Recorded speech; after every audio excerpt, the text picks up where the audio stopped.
Hello friends, आप सभी का स्वागत है BCAQD हिंदी चैनल पर। अगर आप हमारे वीडियोस इंग्लिश में देखना चाहते हैं तो आप हमारा दूसरा चैनल BCAQD इंग्लिश चैनल पे जाके विजिट कीजिएगा। वहाँ पर आपको वीडियोस इंग्लिश में मिलेंगे। तो पिछले वीडियो में हमने देखा था कंस्ट्रक्टर क्या होता है, कंस्ट्रक्टर का डेफिनेशन ऑफ सिंटैक्स क्या है, कंस्ट्रक्टर का कैरेक्टर्स क्या है। कंस्ट्रक्टर पे एक प्रोग्राम भी हमने देखा था उसे और उसका आउटपुट भी हमने टर्बोसी पे देखा था। तो आज हम देखेंगे टाइप्स ऑफ कंस्ट्रक्टर्स, यानी कि कंस्ट्रक्टर का टाइप्स क्या है, हम एक के बाद एक वीडियो में देखेंगे।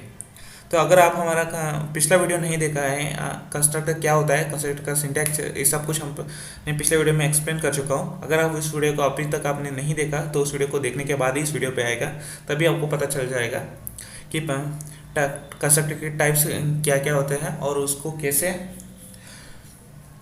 एक्सेस किया या फिर डिफाइन किया जाता है। ठीक है, तो सबसे पहला है पैरामीटराइज कंस्ट्रक्टर। ये समझने के लिए आपको पिछला वीडियो में जाना होगा, कंस्ट्रक्टर क्या होता है ये सबको समझ के ही इस वाले पे आइएगा, इस वीडियो पे आइएगा। तो सबसे पहले कंस्ट्रक्टर का टाइप, उनमें से एक पैरामीटराइज कंस्ट्रक्टर है। ठीक है, ये बेसिकली क्या है मैं अभी समझाता हूँ। सबसे पहले मैंने एक सिंपल सा डेफिनेशन लिखा हुआ है, the constructor that can take arguments are called parameterize constructor. Simple है, यानी एक कंस्ट्रक्टर के अंदर अगर आर्ग्यूमेंट्स है एक्स एंड वाई, उसे कहते हैं पैरामीटराइज कंस्ट्रक्टर। समझ आई बात? The constructor that can take arguments are called parameterize constructor. यहाँ पर मैंने एक और पॉइंट लिखा हुआ है, the parameterize constructor is used to initialize various data elements of different objects with different values when they are created. Simple है, मैं समझाता हूँ। यहाँ पर अगर हमने यहाँ पर दो डेटा एलिमेंट्स लिए हैं हमने, फॉर एग्जांपल, या फिर डेटा मेंबर्स भी आप कह सकते हैं, एक जो कि m एंड n है। ऑफ अगर मैंने दो ऑब्जेक्ट्स लिए हैं जो एग्जांपल के लिए i एंड j, और यहाँ पर हमने वैल्यूज पास कर रहे हैं 10 एंड 20। ओके,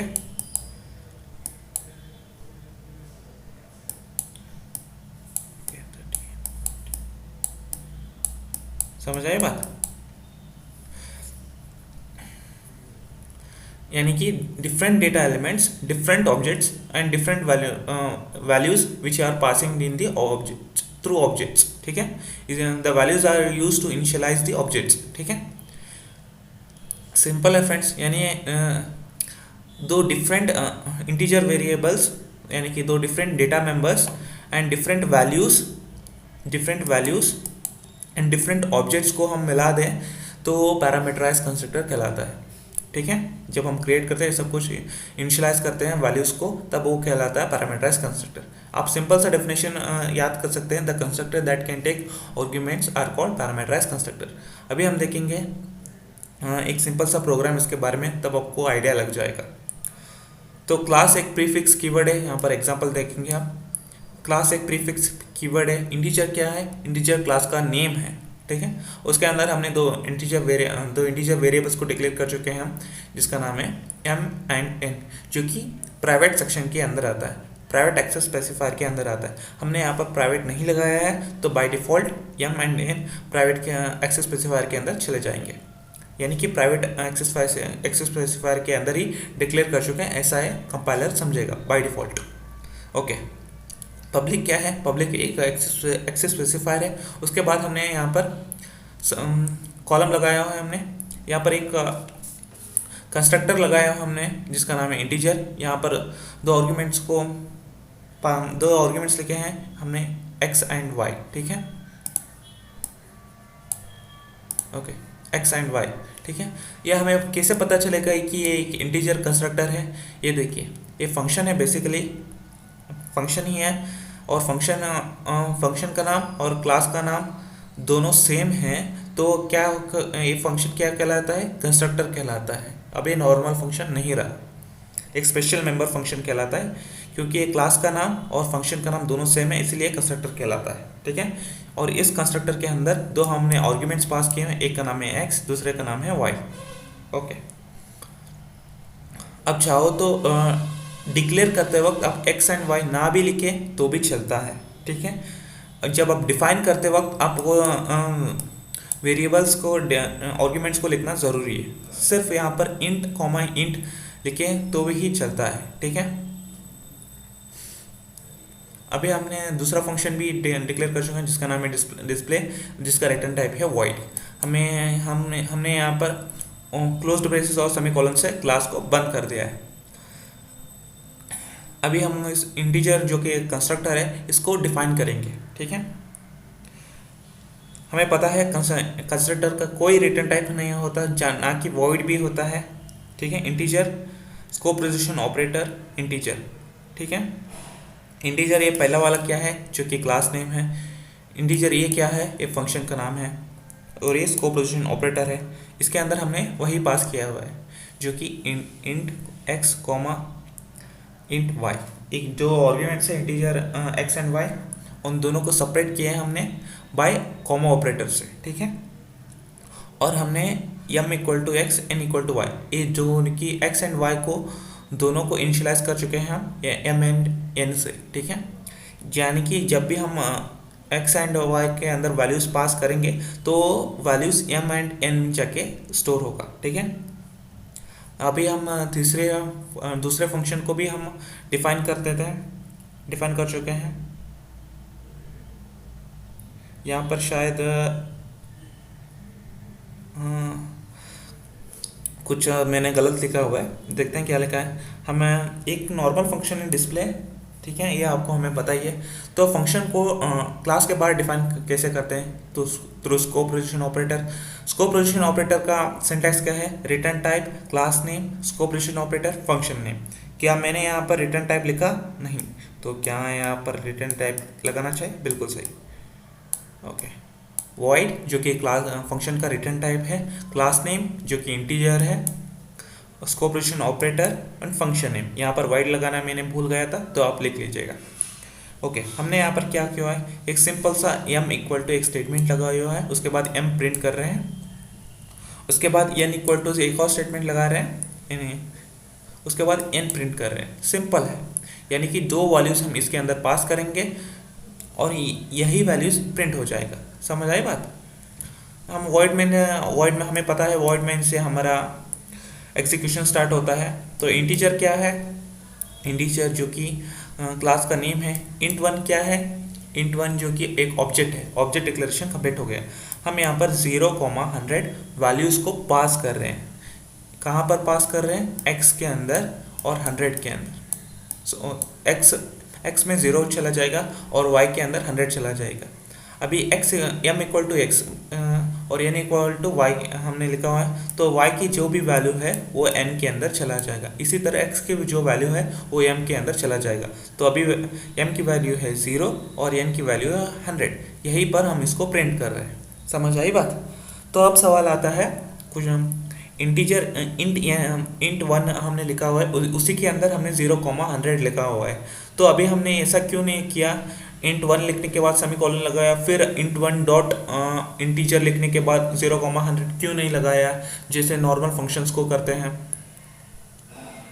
ये सब कुछ फॉर एग्जांपल ये हमने कर दिया। उसके बाद हमने इन्हें एक और स्टेटमेंट यहाँ पर नहीं लिखा हुआ है, जो कि इंट वन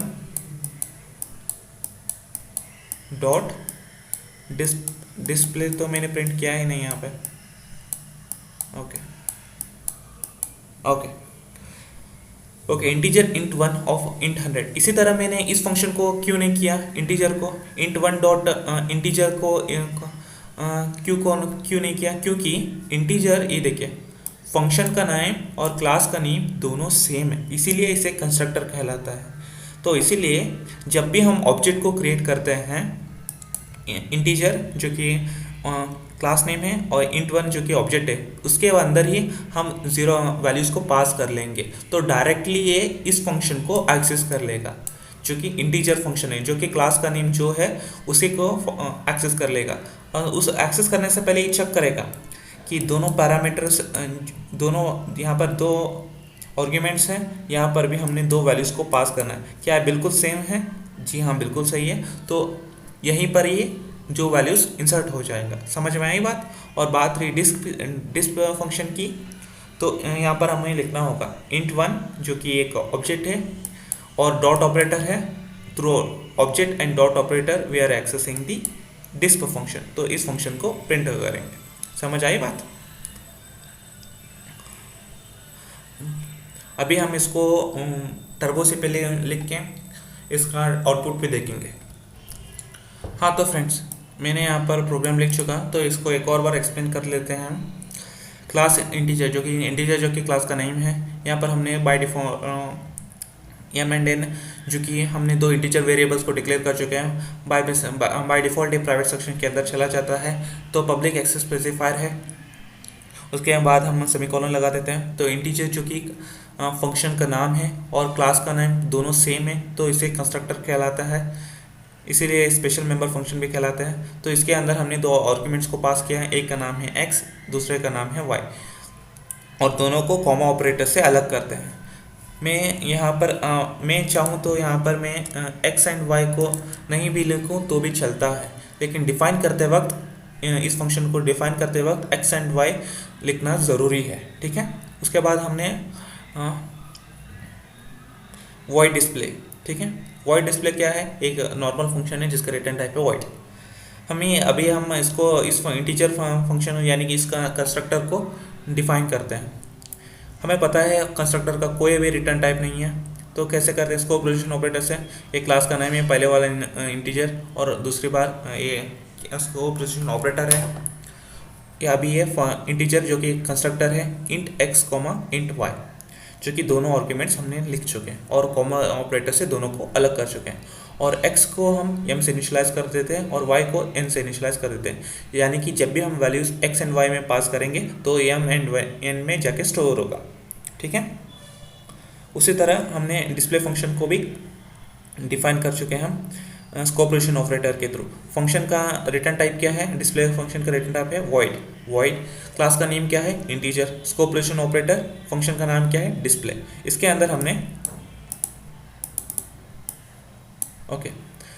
अंदर हमने एक सिंपल सा स्टेटमेंट लिखे हुए हैं, यम इज यम, यानी कि एम इज स्टेटमेंट है और यम प्रिंट हो जाएगा। एंडल यानी स्लैश एन, यानी नेक्स्ट लाइन को पहुंचने के लिए हम एंडल यूज़ करते हैं। एंड उसके बाद दूसरा स्टेटमेंट लिखे हैं हमने एन इज एन, एक स्टेटमेंट है एन इज, और एन में हमने जो भी वैल्यू पास किए होंगे वो प्रिंट हो जाएगा, ठीक है। अभी हम देखे हैं क्लियर वॉइड मेन में। ओके, यहाँ पर हमने लिखे हुए हैं, हमें पता है एग्जीक्यूशन हमारा कहाँ पर स्टार्ट होगा? वॉइड मेन से। तो इंटीजर क्लास नेम है और i एक ऑब्जेक्ट है, और हमने यहाँ पर 0,100 वैल्यूज़ को पास कर चुके हैं हम, ठीक है। हम फिर से इसे नहीं लिखेंगे। अभी देखिए बहुत सारे लोग कंफ्यूज कर लेते हैं। सबसे पहले इंटीजर आप पहले तो मैं समझ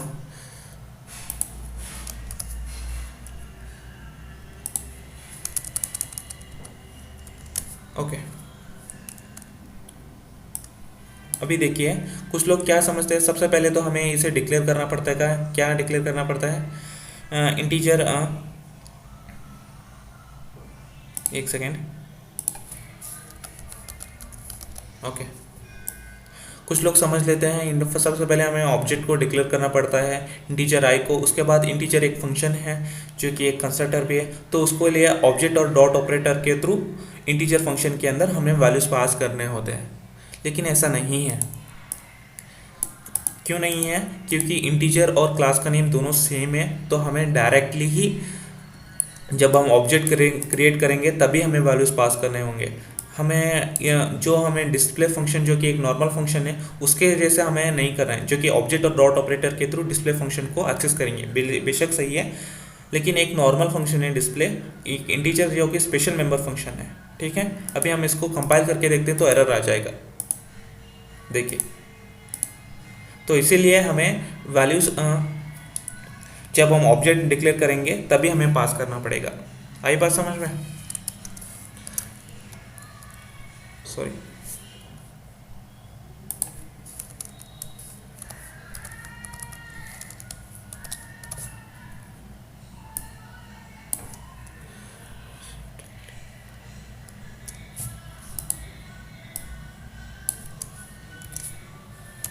ओके। तो अब देख लीजिए यहाँ पर हमने यहाँ पर डायरेक्टली वैल्यूज़ को पास कर चुके हैं। तो सबसे पहले ये चेक करेगा इंटीजर। यहाँ पर देखिए इंटीजर 0,100 है, बिल्कुल सही है, यानी कि दो आर्ग्यूमेंट्स के अंदर हम वैल्यूज़ को पास करें, यानी x एंड y के अंदर 0,100 को पास करें। क्या ये सही है? यहाँ पर दो आर्ग्यूमेंट्स है, यहाँ पर दो वैल्यूज है, बिल्कुल सही। अगर हमने यहाँ पर तीसरा वैल्यू इंटर कर दिया तो एरर आ जाएगा। तो दो आर्ग्यूमेंट्स के अंदर दो ही वैल्यूज पास कर रहे हैं, समझ आई बात। तो इसी फंक्शन के इसी कंस्ट्रक्टर के अंदर चला जाएगा, ठीक है। उसके बाद हमने क्या किया, आई डॉट डिस्प्ले लगाया, यानी कि through object and dot operator के थ्रू डिस्प्ले फंक्शन को एक्सेस कर रहे हैं। तो कंपाइल करके देख लेते हैं, 0 एरर्स, बिल्कुल सही है। अभी उसको रन कर लेते हैं। जो वैल्यूज हमने यहाँ पर पास किए हुए हैं 0,100, जो कि एक्स एंड वाई के अंदर जाके स्टोर होगा, और एक्स एंड वाई के थ्रू M and Y and N के जगह स्टोर होगा, और वही प्रिंट आएगा, M equal to 0 and N equal to 100, यही प्रिंट होगा। वर्क नहीं कर रहा है तो देख लेते हैं। ये देखिए, M is 0 and N is 100, simple है। हम एक और एग्जांपल देखेंगे अभी। ओके, तो अभी हम देखेंगे एग्जांपल 2। तो मुझे उम्मीद है आपको पहला एग्जांपल अच्छे से समझ आ चुका होगा। तो अभी हम देखेंगे एग्जांपल 2। यहाँ पर भी सिमिलर एग्जांपल है, कोई कुछ खास बड़ा नहीं है, सिमिलर एग्जांपल हम देखेंगे। ओके, क्लास जो कि प्रीफिक्स कीवर्ड है, इंटीजर क्या है जो कि क्लास नेम है। यहाँ पर हमने दो वेरिएबल्स लिए हैं, integer variables X and Y. तो बाय डिफ़ॉल्ट ही प्राइवेट एक्सेस स्पेसिफायर के अंदर चले जाएंगे। पब्लिक एक्सेस स्पेसिफायर, यहाँ पर हमने दो आर्ग्यूमेंट्स को पास कर चुके हैं, एक का नाम है x1, दूसरे का नाम है y1, और दोनों आर्ग्यूमेंट्स को प्राइवेट एक्सेस स्पेसिफायर के अंदर इंटीजर वेरिएबल्स के अंदर इनिशियलाइज कर चुके हैं। x1 से x को इनिशियलाइज कर चुके हैं और y1 को y से इनिशियलाइज कर चुके हैं। तो सिंपल सी बातें हैं, जो भी हमने वैल्यूज़ का x1 एंड y1 के अंदर पास करेंगे तो x एंड y के अंदर स्टोर होगा, और उसी को x एंड y के अंदर प्रिंट करेंगे, जो कि void फंक्शन के अंदर। void शो एक फंक्शन है, इस फंक्शन को भी हमने डायरेक्टली डिफाइन कर चुके हैं हम, तो दोबारा डिक्लेयर एंड डिफाइन करने की ज़रूरत नहीं है। हमने यहाँ पर सिंपल सा स्टेटमेंट लगा हुआ है, x equal to and y equal to, और x एंड y प्रिंट कर रहे हैं, ठीक है। जो भी हमने वैल्यूज पास करेंगे वो x एंड y में स्टोर होगा, और उसी को x एंड y को प्रिंट कर रहे हैं, सिंपल सी बात है। और यहाँ पर देखिए, जैसा कि मैंने बताया आपको, इंटीजर i, इंटीजर j, यहाँ पर हमने दो ऑब्जेक्ट्स लिए हैं। पहला ऑब्जेक्ट का नाम है इंटीजर i, तो 10 एंड 20 जाके 10 एंड 20 वैल्यूज को हम पास कर रहे हैं x1 एंड y1 के अंदर। ओके, और ये 10 एंड 20 कहाँ पे जाके स्टोर होगा, x के अंदर, और ये 20 कहाँ पे जाके स्टोर होगा, y के अंदर, जो प्रिंट हो जाएगा एज यूजुअल, 10 एंड 20 प्रिंट होगा। और दूसरा ऑब्जेक्ट ले रहे हैं जिसका नाम है इंटीजर j, और 100 एंड 200 वैल्यूज को पास कर रहे हैं।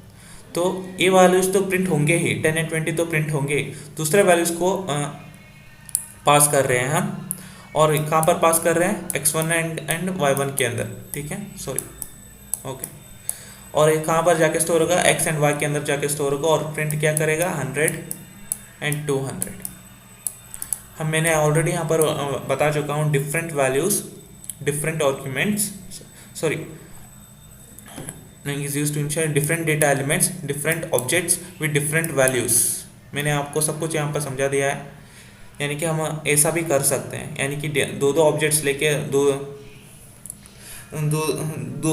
मल्टीपल टाइम्स हम वैल्यूज को पास कर सकते हैं। सही बात समझ में।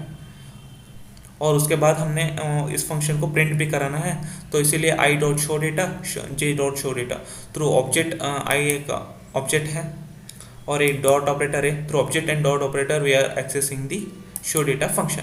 इसी तरह सिमिलरली ऑब्जेक्ट एक जे है और एक डॉट ऑपरेटर है, through object and dot operator we are accessing the show data function. अभी इसको एक और बार टर्बो सी पे देखेंगे तो आपको सब कुछ समझ आ जाएगा। ओके, तो हमने प्रोग्राम को लिख लिया है यहाँ पर। अभी हम देख लेते हैं। हमने यहाँ पर दो इंटीजर वेरिएबल्स लिए हैं एक्स एंड वाई, जो कि प्राइवेट सेक्शन के अंदर बाय डिफ़ॉल्ट आ जाता है क्योंकि हमने यहाँ पर प्राइवेट एक्सेस स्पेसिफायर नहीं लगाया। तो पब्लिक एक और एक्सेस स्पेसिफायर है, उसके सामने हम जब भी हम एक्सेस स्पेसिफायर लिखते हैं तो उसके सामने हम कॉलम लगा देते हैं। तो हमने एक यहाँ पर एक स्पेशल मेंबर फंक्शन यानी कंस्ट्रक्टर को डिफाइन कर चुके हैं।